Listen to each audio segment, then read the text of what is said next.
সুপ্রভাত, আবার চলে এলাম সকলের সামনে আমাদের রান্নাঘরে। আজকে আমি তৈরি করে দেখাবো মূলোর পাতুরি।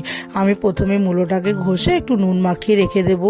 কিছুক্ষণ পর ওটাকে জলটা বেরিয়ে যাবে, জলটা চিপে ওর মধ্যে মটর ডাল বাটা, নুন, হলুদ, স্বাদ মতো চিনি, আদা কুচি, কাঁচা লঙ্কা কুচি, ধনেপাতা কুচি, পাতিলেবুর রস, নারকেল কোড়া আর কাঁচা সর্ষের তেল দিয়ে ভালো করে মেখে, আর কলা পাতাটা আগেই তেল মাখিয়ে আমি একটু সেঁকে রেখেছি আগুনে।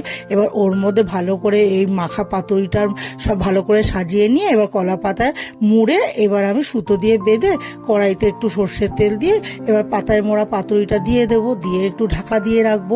কিছুক্ষণ পর আমি একবার ঢাকাটাকে তুলে দেখে নেব, পাতাটা আবার উল্টে দেব, দিয়ে তারপরে আবার একটু ঢাকা দিয়ে কিছুক্ষণ পর আবার তখন দেখে নেব পাতাটা পুড়ে গেছে, ওটাও তার মানে ভেতরে হয়ে গেছে। তাও এবার নামিয়ে নেব, তাহলেই তৈরি হয়ে যাবে আমার কলা পাতায় মূলো পাতুরি।